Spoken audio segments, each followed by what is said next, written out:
جو ہے وہ سطر کو مصرع کہا جاتا ہے۔ یہ لائن عام لائن میں اور اس میں کیا فرق ہے؟ جو نثری ایک سطر ہوتی ہے اس میں عام بات ہوتی ہے، نثر ہوتی ہے اور اس میں کوئی بحر اور وزن نہیں ہوتا۔ یہاں میں نے لکھا ہے بحر اور وزن۔ بحر اور وزن بنیادی طور پر اگر میں آپ کو آسان الفاظ میں سمجھاؤں تو یہ سمجھ لیجئے کہ یہ شاعری کو ماپنے کا ایک پیمانہ ہے، ٹھیک ہے؟ اردو ادب کے اندر، اردو زبان میں 99 بحور ہیں جنہیں بحریں کہا جاتا ہے اردو ادب کی، ان میں ایک باقاعدہ وزن ہوتا ہے، اور ایسی عبارت جو ایک منظم وزن میں ہو، اس کی ڈیفینیشن یہ بھی ہو سکتی ہے، اور بحر میں ہو اسے مصرع کہا جاتا ہے۔ اور علامت میں اس کی آپ کو بتا چکا ہوں، اس کی مثال دیکھیے، جب بھی آپ کو مصرع لکھنا درکار ہو جناب تو یہ مثال آپ کو ساتھ ضرور دینی ہے۔ غالب کا مصرع ہے دل ناداں تجھے ہوا کیا ہے۔ اب دیکھیے یہ ایک مصرع ہے اور اس کے ساتھ یہ علامت ہے، اس علامت سے معلوم پڑے گا کہ یہ مصرع ہے۔ دوسرا دیکھیے شعر، شعر کا لفظ شعور سے نکلا ہے، تو شعور جس کے معنی ہیں جاننا، گویا ایک متعین سے کیا مراد ہے؟ یعنی کہ ایک خاص مقرر کردہ مضمون کے تحت مقرر کردہ بحر اور وزن میں لکھی جانے والی مکمل عبارت کو شعر کہتے ہیں۔ شعر 2 مصروں پر مشتمل ہوتا ہے اور شعر کی علامت یہاں پر لکھی ہوئی ہے، اس علامت کو بھی بغور دیکھیے۔ یہ علامات بارہا دیکھا گیا ہے کہ MCQs میں پوچھی جا چکی ہیں، یہ آپ کے اس حوالے سے بہت زیادہ ضروری ہیں۔ چونکہ جب سے بورڈ نے یہ SLO متعارف کروائے ہیں تو انہوں نے اردو گرامر کو تھوڑا سا بڑھا دیا ہے مزید، اور اردو گرامر کو انہوں نے تھوڑا ڈیٹیل میں آپ سے جو ہے وہ پوچھنے کی صحیح کی ہے، جو کہ ایک اچھا قدم ہے فیڈرل بورڈ کا۔ اس کے تحت یہ تمام لیکچر جو ہے وہ آپ کو پڑھایا جا رہا ہے۔ اچھا، شعر شعور سے نکلا ہے، یہ میں آپ کو بتا چکا ہوں، گویا اس کے معنی ہے جاننا۔ اب متعین بحر اور متعین وزن میں ایک لکھے جانے والی عبارت اور پھر اس کا ایک مضمون ہوتا ہے، وہ شعر کہلاتی ہے۔ اگر اسی مصرے کے ساتھ میں اس کا دوسرا مصرع لگا دوں، دل ناداں تجھے ہوا کیا ہے، آخر اس درد کی دوا کیا ہے، تو جناب یہ مکمل شعر جو ہے وہ بن جاتا ہے۔ اس کے بعد ہم آتے ہیں ردیف پر۔ ردیف کیا ہوتا ہے؟ ردیف کا لفظ عربی زبان کے لفظ ردف سے نکلا ہے، جس کے معنی ہیں گھوڑ سوار کے پیچھے بیٹھنے والا۔ گھوڑ سوار کون ہوتا ہے؟ جسے آپ اگر انگریزی زبان میں کہیں تو ہارس رائڈر، یعنی کہ گھوڑے کو چلانے والا، اس کے جو پیچھے بیٹھا ہوا شخص ہے اسے کہا جاتا ہے ردیف، ٹھیک ہے؟ اب دیکھیے ردیف ہوتا کیا ہے، آپ شعر میں اس کی پہچان کیسے کریں گے، اس کو آئیڈینٹیفائی کریں گے تو قافیہ کے شعر میں قافیہ کے بعد آخر میں آنے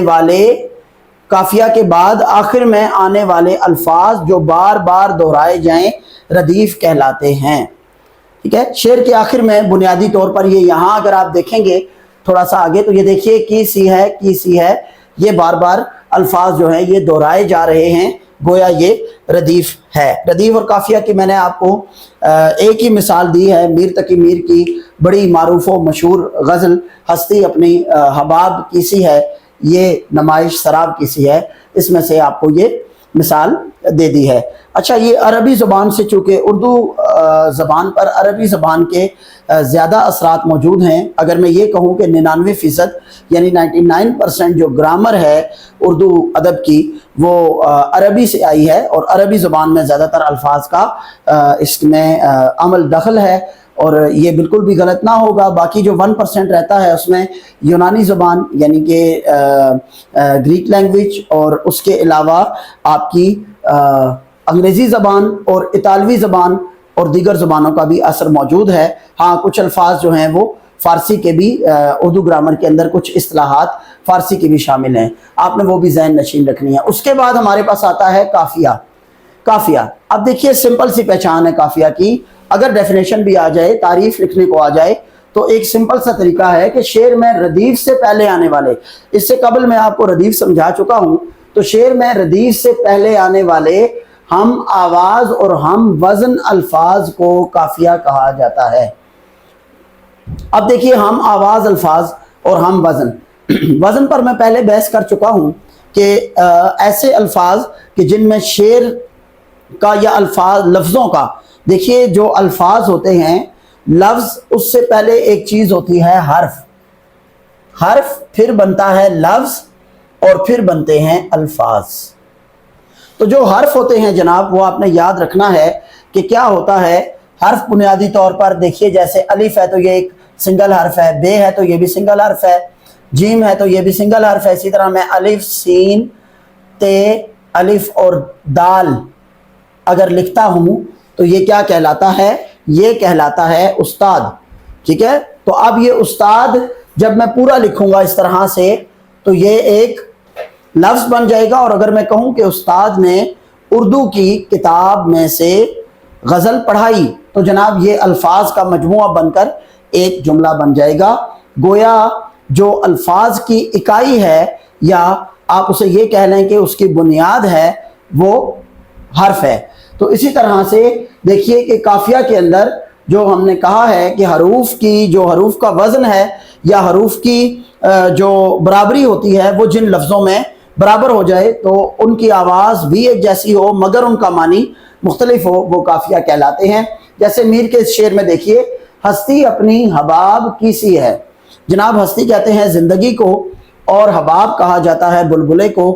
گویا اپنی زندگی کو، انسانی زندگی کو ایک جو گراؤنڈ ریالٹی اگر آپ جیسے کہہ لیں، ایک حقیقت ہے کہ ہم زندگی کو مختصر کہتے ہیں، یہ محاورہ بھی استعمال ہوتا ہے۔ تو حباب یعنی بلبلہ جو پل بھر میں اپنے جو ہے وہ پروان چڑھتا ہے اور پھر پھٹ کر ختم ہو جاتا ہے۔ گویا میر نے زندگی کی حقیقت کو اس طرح بیان کیا ہے۔ یہ نمائش سراب کی سی ہے۔ سراب خواب کو کہا جاتا ہے کہ یہ جو دنیا میں تمام جو نمائش ہے، یہ نمود ہے جو انسان کے بنائے ہوئے تمام اصول ہیں، یہ سراب ہے، یہ بنیادی طور پر ایک خواب ہے۔ ہاں موت وہ حقیقت ہے کہ جو انسان کو واقعتاً بیدار کر دیتی ہے۔